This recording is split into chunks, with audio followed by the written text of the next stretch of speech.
네, 인천 부평갑 노종면 의원입니다. 앞서 존경하는 조정훈 의원님 말씀 듣고 준비하지 않았는데 몇 말씀을 좀 드려야 될 것 같습니다. 우리 박상우 장관님. 예, 국토교통부 장관입니다. 네, 언제 취임하셨죠? 23년 12월 3일 날 취임했습니다. 그럼 1년 6개월이 넘으셨네요. 예, 그렇습니다. 예. 어떻게 여당 의원이 얼마나 일을 안 하셨으면 그 당시 여당이었던, 얼마 전까지 여당이었던 정당 소속 의원께서 장관님 얼굴도 모릅니까? 상임위원회가 달랐고요. 제가 모질했던 탓이 아니겠습니까? 근데 부동산 정책에는 관심이 굉장히 많으시던데. 취임한 지, 이재명 대통령 취임한 지 한 달이 안 됐죠, 장관님?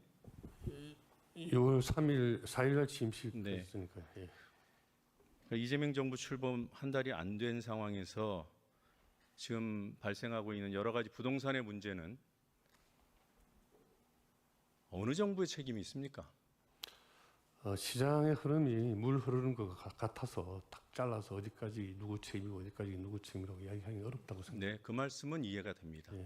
예. 네, 연장선에 있는 거죠. 그렇습니다. 이유가 있고 결과가 나올 때까지 상당한 시일이 걸릴 수도 있고, 또 아까 조정훈 의원님께서 대책의 문제에 대해서 비판하시던데 그런 부분이야 또 추후로 또 어떤 영향을 실제로 미치는지 파악하실 거죠?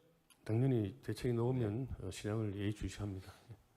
어떻게 출범한 지 한 달도 안 된 정부에게 지난 3년의 경제, 부동산 시장을 망친 정권과 함께했던 당시 여당의 의원이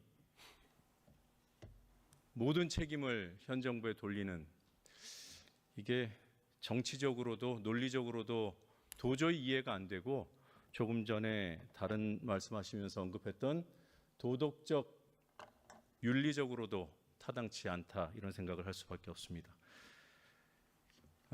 불가피하게 민생 경제를 살리기 위해서 재정을 푸는 결정 어디 쉽게 하겠습니까? 어려운 결단으로, 또 대통령 선거라는 그 계기를 통해서 공약으로 국민의 지지를 득한 다음에 그야말로 어렵게 하는 것인데, 그게 대통령 주머니에서 돈이 나와야 하는 겁니까? 그러면 재정을 풀 때 안 풀어서 민생 경제가 파탄이 나고 경제가 침체된 책임은 그 당시 정권을 담당했던 국민의힘 정권, 윤석열 내란 정부가 어떻게 책임지려고요? 아직도 국민의 지지를 바탕으로 결단의 차원으로 재정을 풀겠다는데 현금 살포라는 인식을 하고 있는 점이 가슴이 아픕니다. 우리 행안부에서 우리 직무대행님은 나오셨나요? 자리에 있습니다. 네. 지난 윤석열 정부 3년 동안 편성한 지역화폐 예산, 지난 추경 이전에 우리 윤석열 대통령 집권기에 얼마나 편성했습니까? 올해 본 예산에는 반영하지 않았었고요. 네. 작년에 3천억 정도 했던 거로 제가 기억하고 있습니다. 3천억을 했나요? 3년 동안? 이 정부 지원 예산은 그거보다 조금 그 정도 됐을 거로. 지역 사랑 상품권 예산을 여쭤보는 겁니다. 650억이었습니다. 예. 그리고 지난 1차 추경에서 4천억이 편성이 됐죠.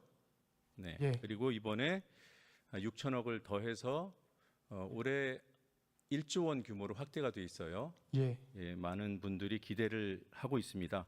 문제는 우리 정부에서 제안 설명하신 대로 속도가 굉장히 중요한 것 같습니다.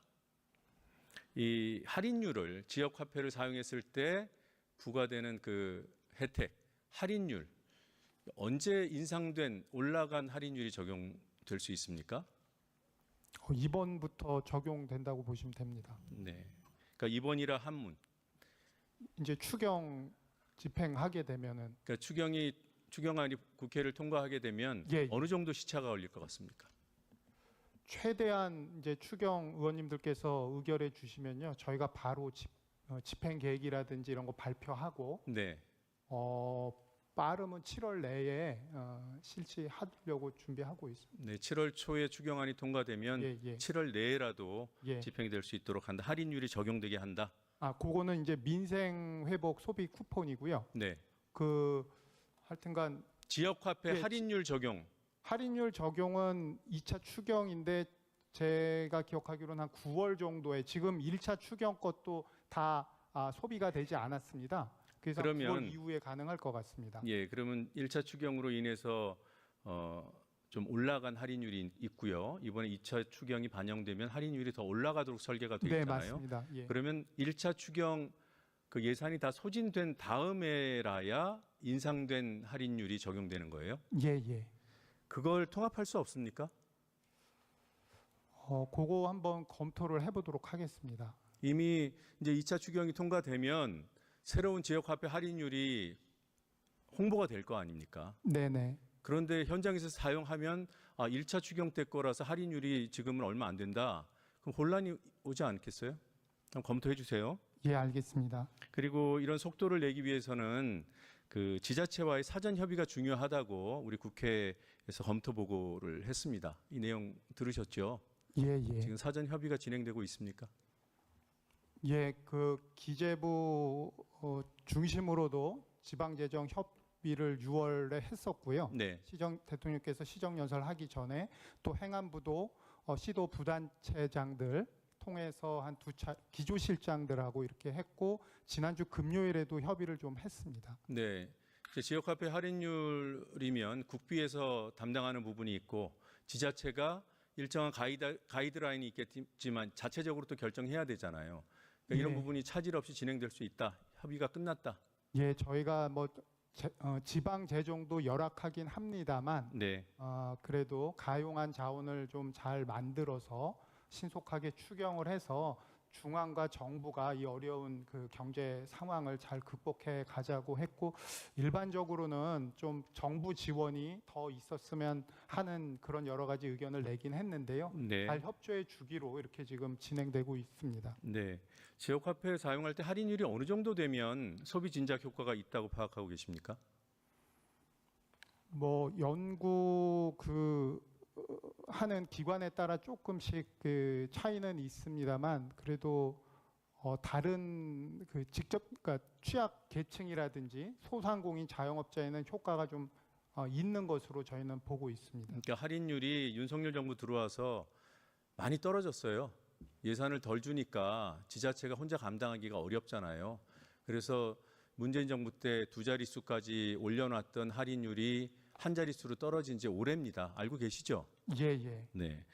그래서 지금 우리 민주당에서는 이전부터 할인율을 최소한 10% 정도까지는 끌어올려야 된다라는 그런 입장을 견지해 왔고 이번에 이렇게 설계를 하신 거 보니까 지금 불교부 단체, 그러니까 재정이 넉넉한 일부 지자체를 빼놓고는 대부분 다 10% 이상의 할인율이 적용되는 것으로 했더군요. 예, 최대 15%까지 할인율 되게끔 설계되어 있습니다. 네, 알겠습니다. 그런데 여기를 보면요. 이게 지금 전국을 네 개의 그 구역으로 나눠서 재정 자립도가 높은 불교부 단체 서울 등 여기를 빼면 수도권, 비수도권 그리고 또 인구 감소 지역으로 나눴죠. 예, 맞습니다. 네. 그러니까 이런 각 그 지방 정부의 특수성을 고려해서 국비 지원 수준을 다 달리한 것까지는 이해가 됩니다. 서울 등에는 2%, 수도권에는 5%, 비수도권은 8%, 그리고 인구 감소 지역은 특별히 10%를 지원하고 여기에 이제 지방 정부가 5%씩 더 해달라. 이게 2차 추경안의 골자죠. 맞습니다. 네. 네. 지금 국비로 지원하는 이 퍼센테이지는 각 지방의 특성에 맞게 전부 다 촘촘하게는 할 수는 없어도 이렇게 4개의 분류를 했는데 지자체에 요구하는 가이드라인은 왜 획일적이죠? 이것도 차등을 둘 수 없습니까? 이게 자칫 이 좋은 정책을 펴려다가 모든 지방 정부를 다 만족시킬 수는 없겠다. 혹시라도 일부 재정 자립이 좀 떨어지는 지방 정부에는 큰 부담이 되지 않을까. 지금 제가 볼 때는 이 할인율 10% 이상을 유지해야 된다라는 정부의 입장은 매우 타당하고 이것 때문에 많은 분들이 기대를 하고 있어요. 그런데 이것을 유지하는 선이라면 각 지방 정부의 재정 자립도에 따라서 지방 정부가 매칭해야 되는 이 지방비 비율은 좀 탄력적으로 조정할 수 있게 해줘야 되는 거 아닌가. 어떤 입장이십니까?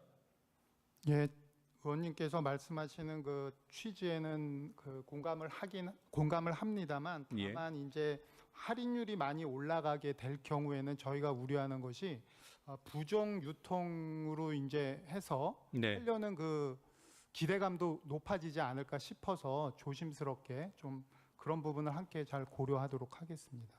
지금 우리 직무대행님 제 질문하고 계속 뭐가 좀 안 맞아요. 지금 그거는 할인율을 높여달라고 할 때 하시는 답일 것 같은데 제가 할인율을 적정한 수준으로 높이는 이 기준이 잡혀 있다면 예, 재정 자립도가 좀 떨어지는 지방 정부는 지금 정부에서 행안부에서 5% 이상 다 붙이라고 예, 지방비 매칭을 하라고 하는데 이 수준을 좀 낮춰서 10% 이상의 최종 할인율은 취하더라도 지방이 해야 되는 부담은 좀 줄여달라 이 말씀을 드리는 거잖아요. 네, 그 부분 그러면 추가로 검토를 해보도록 하겠습니다. 네. 민생회복 소비 쿠폰도 마찬가지입니다. 지금 국비와 지방비의 매칭 비율이 지자체 간에 좀 달라요. 예, 저 서울은 7대 3이죠. 예, 맞습니다. 그리고 나머지는 8대 2고 입니다. 이걸 좀 상향 조정할 필요성 없습니까? 그러니까 국비의 지원폭을 좀 늘리는 이게 대부분의 지방 정부들이 굉장히 힘들어할 부분이라는 거죠. 예산 부담이 좀 되더라도 국비의 반영 부담 비율을 좀 높이는 방향으로 지방 정부의 재정 부담을 좀 덜어줘야 되는 거 아닌가. 윤석열 정부 3년 동안 지방 정부 재정이 파탄날 지경이에요. 누구보다 잘하실 거 아닙니까? 네, 의원님, 저희는 뭐 지방의 입장을 좀 보다 많이 대변하려고 하는 측면이 있고요. 네. 재정 당국과 협의하는 과정에서 관계부처 이렇게 협의를 통해서 그렇게 조정되었다는 말씀드리겠습니다. 네. 그래도 조금 더 국비 부담을 높일 수 있는 방법은 없는지 한번 적극적으로 판단해 주시기를 주문드리고요. 그 전제 하에서 각 지방 정부의 재정 자립도에 따른 그 부담 비율을 좀 세분화하는 것. 이것까지도 좀 고려해 달라. 일률적으로 뭐 서울은 7대 3, 나머지 지방 정부는 8대 2 이렇게 하면 그 20%가 어떤 지방 정부한테는 너무 힘든 퍼센테이지가 될 수 있습니다. 그런 취지에서 국비 부담폭을 좀 높인다고 전제를 하면 그 높이는 정도를 지역에 따라서 좀 차등해 주실 수 없을까? 지방 정부의 부담을 재정 자립도가 낮은 데는 좀 더 낮추는 방향으로 설계하면 어떨까? 이런 제안을 드리는 겁니다. 잘 알겠습니다. 이해를 해 주시는 거죠? 네. 예, 네, 알겠습니다. 우리 박상우 장관님, 네. 이 건설 경기 부양에도 지금 추경 예산이 일부 투입이 돼 있습니다. 네, 그렇습니다. 네. 이번 추경으로 당연히 충분하지 않다고 보시는 거죠?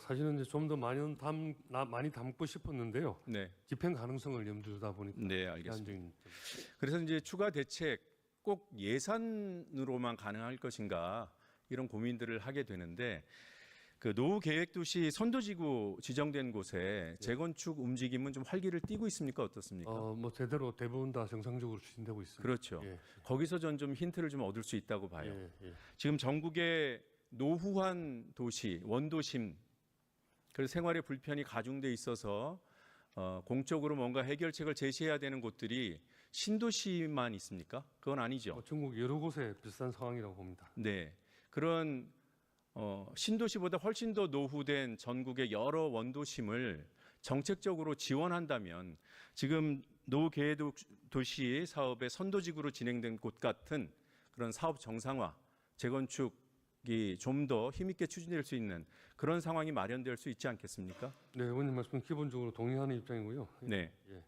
그러면은 노후 계획 도시 특별법에 포함되는 대상으로 지정돼 있는 이 대상지를 좀 더 확장할 그런 의지가 있으십니까? 현행법에 이제 연접하는 경우는 확장할 수 있도록 또 되어 있고. 그게 그러니까 너무 제한적이어서 예. 처음에는 신도시만 한다 그랬잖아요. 예, 그래서 일부 열어줬잖아요. 열어준 게 있고 또 독립적으로 원도심을 겨냥하는 특별법안이 이미 국토위에 제안이 되어 있습니다. 예. 그래서 더 전국이 난립니다. 예. 저도 40년 넘은 아파트에 살고 있는데 네. 이게 뭐 제 아파트가 아니라 전국에 이런 곳이 너무 많아요. 신도시만 지원해 주냐 이런 문제 제기가 나오면 설명할 길이 없습니다. 법을 만드는 국회의원들에게 상식적인 질문을 하시는 거잖아요. 우리 정부에도 그런 질문이 가고 있고요. 예. 이 부분을 좀 더 적극적으로 검토해 주시기 바라고 예. 이 철도 지하화 부분도 잠깐 여쭤보겠습니다. 철도 지하화는 이제 거슬 수 없는 국책 사업의 영역에 들어왔다. 맞습니까? 네, 그렇습니다. 예. 그런데 지난 우리 정부의 선도 사업 대상 지역 선정을 했죠. 네. 그걸 보면 거기만 하겠다는 뜻으로 보여요. 그렇지는 아파트야 않습니다. 선도 지역 지정해 놓으면 여기 하고 또 다른 데 할 수 있죠. 근데 철도는 일직선이잖아요. 일직선으로 연결되어 있는 철도의 한 역사를 지하로 넣었어요. 그 다음에 사업을 다시 하려면 어떻게 해야 됩니까? 공법은 존재합니까? 그래서 작년 연말에 지방에 선도지구 발표한 것은 독립적으로 사업을 할 수 있는 구역을 골라서 했고요. 상징적인 의미로. 그리고 말씀하신 대로 철도는 다 하나의 이 단일 노선으로 저희가 인식을 하고 있습니다. 특히 그래서 수도권은 경인선, 경의선, 경원선 등이 전부 다 연계가 돼가지고 서울 지하철과 연계되어 있기 때문에 지금 연말을 목표로 서울시, 인천 또 경기도 저희 부에서 종합적인 계획 수립을 위한 TF를 가동 운영하고 있습니다. 예.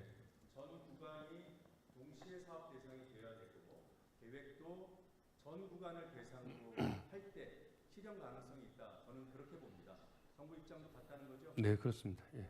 알겠습니다. 마치겠습니다. 네, 노종면 의원님 감사합니다.